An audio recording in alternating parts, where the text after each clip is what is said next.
Hello, welcome to JRC classes. હું જય નાયક સૌનું welcome કરું છું જેઆરસી ક્લાસીસમાં. અત્યાર સુધી આપણે સામાજિક વિજ્ઞાનના બે લેક્ચર જોઈ ચૂક્યા છે, ભારતનો વારસો 1 અને ભારતનો વારસો 2.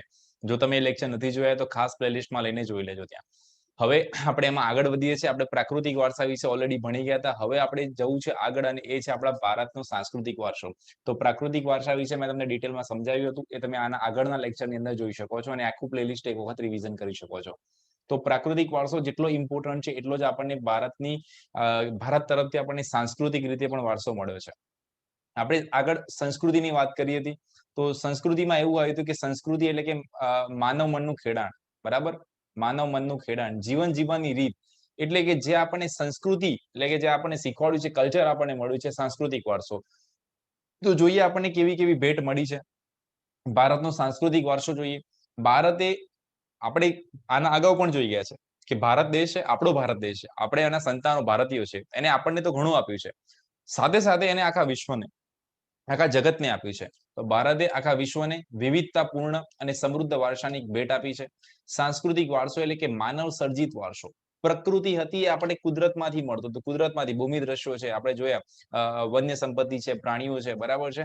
આ બધું આપણને ત્યાં કુદરત તરફથી ભેટ મળી હતી. પરંતુ જ્યારે આપણે સાંસ્કૃતિક વારસાની વાત કરીએ ત્યારે આપણે માનવ સર્જિત વારસો કહીએ છીએ. કેમ કે આપણા પૂર્વજોએ જે આપણને સંસ્કૃતિ આપી છે, જે આપણને કલ્ચર શીખવાડ્યું છે, જે આચાર વિચાર રહેણી કહેણી આપણને શીખવાડી છે, એને આપણે સાંસ્કૃતિક વારસાની અંદર ઇન્ક્લુડ કરીશું. ત્યાં માનવીએ શું કર્યું? તો માનવીએ જેમ જેમ એની પાસે જ્ઞાન આવતું ગયું, જેવી જેવી એની પાસે પરિસ્થિતિ હતી, જેવી જેવી એને જ્ઞાનમાં વધારો થતો ગયો, એમ પોતાની કુનેહ, બુદ્ધિ ચાતુર્ય, આવડત, કલા કૌશલ્ય દ્વારા જે પણ કંઈ પ્રાપ્ત કર્યું છે, જે કંઈ એનું સર્જન કર્યું છે, એને આપણે સાંસ્કૃતિક વારસો કહી શકીએ છીએ.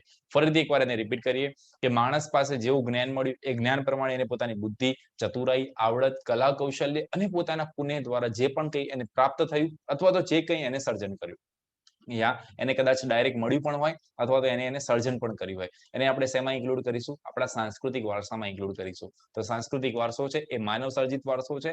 માનવીએ પોતાની આવડતથી એનું સર્જન કર્યું છે અથવા તો એને પ્રાપ્ત થયું છે. આર્યો બહુ જૂનામાં જૂની પ્રજા છે. આર્યોથી શરૂ કરીએ, ત્યારબાદ શકો, ક્ષત્રપ, કુષાણ, હુણ, ઈરાનીઓ, તુર્ક, આરબો, મુગલ, પારસીઓ, અંગ્રેજો, ફ્રેન્ચ. આ બધી પ્રજાઓના નામ છે. આ બધી પ્રજાઓ આવી છે. જેવી વિવિધ જાતિ પ્રજાતિઓ ભારતમાં આવી હતી. કયા કયા પ્રકારની છે? ફરીથી એકવાર નામ જોઈ લઈએ. આર્યોથી શરૂ કરીએ આપણે જૂનામાં જૂના. ત્યાંથી શકો છે, ક્ષત્રપ છે, કુષાણ છે, હુણો છે, ઈરાનીઓ છે, તુર્કો છે, આરબો, મુગલ, પારસીઓ, અંગ્રેજો, ફ્રેન્ચો. અંગ્રેજો તો ખાસ યાદ રહેશે. અંગ્રેજો, ફ્રેન્ચો, આરબો, શકો, ક્ષત્રપ, હુણ, કુષાણ, ઈરાનીઓ. બરાબર? આ બધા વિવિધ જાતિની પ્રજાતિના લોકો ભારતમાં આવ્યા હતા. જે લોકો આવ્યા હતા એમની પાસે પણ એમની પૂર્વજોએ આપેલી સંસ્કૃતિ હશે. આ બધા વચ્ચે થયેલા આદાન પ્રદાનથી ભારતની સંસ્કૃતિ સમૃદ્ધ બની. એટલે કે આ લોકો આયા, આપણે એનામાંથી શીખ્યા, એમાંથી કંઈક ગ્રાહ્ય કરવા જેવું હતું તો આપણે ગ્રાહ્ય કર્યું. શું કહે છે? પ્રાગ ઐતિહાસિક સમયથી ભારતે વિશ્વની પ્રજાઓને સાંસ્કૃતિક વારસાઓની ઘણી બધી બાબતો ભેટ આપી છે. એટલે બહુ જૂના સમયથી, જ્યારે લખાણ બખાણ કંઈ હતું નહીં, જેના કોઈ પુરાવા દસ્તાવેજો ત્યાં હતા નહીં, એ સમયથી ભારત વિશ્વને આપતો આવ્યો છે. ભારતે વિવિધ પ્રજાતિઓએ વિશ્વની વિવિધ પ્રજાતિઓ ની સંસ્કૃતિ છે વારસાઓમાં મળી છે ત્યાં.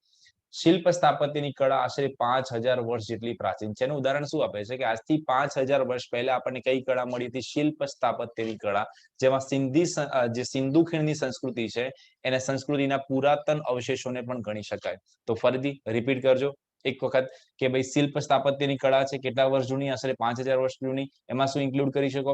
તો સિંધુ ખીણની જે સંસ્કૃતિ છે એના પુરાતન અવશેષોને આપણે ઇન્ક્લુડ કરી શકીએ. જેમ કે એમાંથી શું મળ્યું હતું? તેમાંથી આપણે દેવ અને દેવીઓની પ્રતિમાઓ, માનવના શિલ્પો, પશુઓ, રમકડા તેમજ દાઢીવાળા પુરુષનું શિલ્પ જે તમને બાજુમાં દેખાઈ રહ્યું છે. ફરીથી કે આપણને પ્રાગ ઐતિહાસિક કાળથી પણ જૂના સમયથી સંસ્કૃતિઓની વારસાઓની ભેટ મળી રહી છે. બરાબર છે? ભારતે વિશ્વને પણ આપ્યું છે અને વિશ્વની પ્રજાઓના સાથે સંપર્કમાં આવ્યા બાદ આદાન પ્રદાનથી ભારતે પણ કંઈક સમૃદ્ધ બનાવ્યું છે. તો એમાં જે સિંધુ ખીણની સંસ્કૃતિ છે એના પુરાતન અવશેષોને આપણે ગણી શકીએ કે જે શિલ્પ સ્થાપત્યની કળા વિશે આપણને માહિતગાર કરાવે છે કે જે આશરે 5000 વર્ષ જૂની પુરાણી છે. એમાંથી આપણને શું મળ્યું? તો દેવતાઓના પ્રતિમાઓ, દેવ અને દેવીઓની પ્રતિમાઓ મળી. માનવના શિલ્પો એના જે કહી શકીએ આપણે કે કોતરીને બનાયા હશે ત્યાં. પશુ અને રમકડા તેમજ દાઢીવાળા પુરુષનું શિલ્પ અહીંયા દેખાઈ રહ્યું છે તમને. સાથે સાથે નર્તકીની મૂર્તિ પણ આપણે જોઈ શકીએ છીએ, જે આપણા સાંસ્કૃતિક વારસા પ્રત્યે સ્વાભિમાન અને ગૌરવની લાગણી જન્માવે છે. બરાબર છે. આ બધા શેમાં ઇન્ક્લુડ કરશો તમે? આ બધાને આપણે કરીશું શિલ્પ અને સ્થાપત્યની કળાની અંદર આપણે આને ઇન્ક્લુડ કરી શકો છો. બરાબર છે. એક ખાસ યાદ રાખજો, દાઢીવાળા પુરુષનું શિલ્પ અને નર્તકી, જેનાથી આપણને સ્વાભિમાન ગૌરવની લાગણી પેદા થાય છે. આગળ વધીએ ત્યાં. આ જ ક્રમમાં એટલે કે આપણે સિંધુ ખીણની સંસ્કૃતિથી સ્ટાર્ટ કર્યું. 5000 વર્ષ આશ્ચર્ય પુરાણી છે. ત્યારબાદ મૌર્ય યુગના ઊંધા કમળની આકૃતિ ઉપર સિંહ અને વૃષભનું શિલ્પ, બુદ્ધની પ્રજ્ઞા પારમિતાનું શિલ્પ, સારનાથની ધર્મચક્રની પ્રવર્તનવાળી મહાત્મા ગૌતમ બુદ્ધની પ્રતિમા, અને તે પછી કાલખંડની જૈન તીર્થંકરોની પ્રતિમાઓ, રાષ્ટ્રકૂટના રાજાઓના સમયની ઇલોરાની ગુફાઓ નિહાળતા આપણને આપણા સાંસ્કૃતિક વારસા પ્રત્યે આદર અને ગર્વ થાય. સમજો હવે ધીમે ધીમે પહેલા એક વખત વાંચી ગયો તો ખાસ યાદ રાખજો, દાઢીવાળા પુરુષનું શિલ્પ આવે બરાબર છે, એટલે આપણને સિંધુ ખીણની સંસ્કૃતિ યાદ આવી જોઈએ. જે શિલ્પ અને સ્થાપત્યનું અગત્યનું એક આપણને પુરાવો મળી રહે છે ત્યાં. નર્તકીની પ્રતિમા, એનાથી આપણે આગળ વધ્યા. સિંધુ ખીણની સંસ્કૃતિથી આગળ વધ્યા. શું આવ્યું? મૌર્ય યુગ. એમાં શું હતું? તો ઊંધા કમળની આકૃતિ પર, કમળ ઊંધું છે, ઊંધા કમળની આકૃતિ છે, એના ઉપર કોણ છે? તો વૃષભ, સિંહ અને વૃષભ એનું શિલ્પ છે. બુદ્ધની પ્રજ્ઞા પારમિતાનું શિલ્પ, સારનાથની ધર્મચક્ર પ્રવર્તનવાળી મહાત્મા ગૌતમ બુદ્ધની પ્રતિમા, એટલે કે ગૌતમ બુદ્ધની પ્રતિમા છે ક્યાંની? સારનાથના ધર્મચક્રની, બરાબર છે, પ્રવચનવાળી. અને તે પછીના કાલખંડની જૈન તીર્થંકરોની પ્રતિમાઓ, રાષ્ટ્રકૂટના રાજાઓના સમયમાં ઇલોરાની ગુફાઓ. આ જોઈએ તો આપણને લાગે કે હા ભાઈ, સંસ્કૃતિમાં ઘણું બધું શિલ્પ અને સ્થાપત્ય ક્ષેત્રે આગળ વધ્યું છે. ખાસ યાદ રાખવાનું, 5000 વર્ષ જેટલી પુરાણી શિલ્પ સ્થાપત્ય સિંધુ ખીણની સંસ્કૃતિમાં પુરાવા મળ્યા. દેવ દેવતાઓની પ્રતિમાઓ, માનવ શિલ્પો, પશુઓ, રમકડા, દાઢીવાળા પુરુષનું શિલ્પ અને નર્તકીની. ત્યારબાદ મૌર્ય ખંડમાં આવ્યા. તો મૌર્ય ખંડમાં આપણે શું જોયું? તો ઊંધા કમળની આકૃતિ પર સિંહ અને શું કહેવાય? વૃષભ, એની પ્રતિમાઓ મળી. ત્યારબાદ આપણે જોયું તો સારનાથના ધર્મચક્રના પ્રવચનવાળી મહાત્મા ગૌતમ બુદ્ધની પ્રતિમા. ત્યાર પછી કાલખંડની જૈન તીર્થંકરોની પરિણામો, રાષ્ટ્રકૂટના સમયમાં, રાજાઓના સમયમાં આપણને ઇલોરાની ગુફાઓ મળી. આ બધું જ આપણને સાંસ્કૃતિક વારસાઓ પ્રત્યે રૂબરૂ કરાવે છે. આગળ વધીએ. આપણા સાંસ્કૃતિક વારસાની અંદર આપણે શું ઇન્ક્લુડ કરી શકીએ?